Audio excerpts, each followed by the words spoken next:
వాన పడుతూ ఉంటే ఆ ఎంజాయ్మెంటే వేరు కదా. కానీ ఈ వాన చినుకులు ఎంత హైట్ నుంచి వస్తున్నాయో తెలుసా మీకు? 1000 ఫీట్ నుంచి 6000 ఫీట్ మధ్య.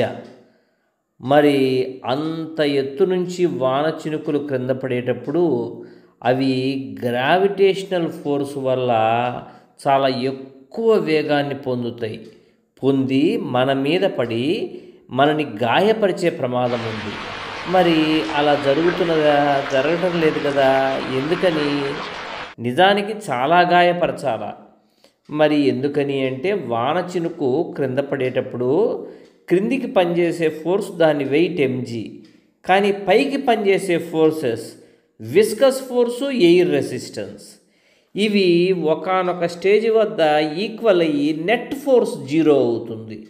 మరి నెట్ ఫోర్స్ 0 అయిందంటే అర్థం ఏంటంటే ఆ వాన చినుకు ఒకానొక మినిమం వెలాసిటీ తోటి క్రింద పడుతుంది. దాన్ని క్రిటికల్ వెలాసిటీ అంటారు. అందువల్లే అది మనని గాయపరచటంలా.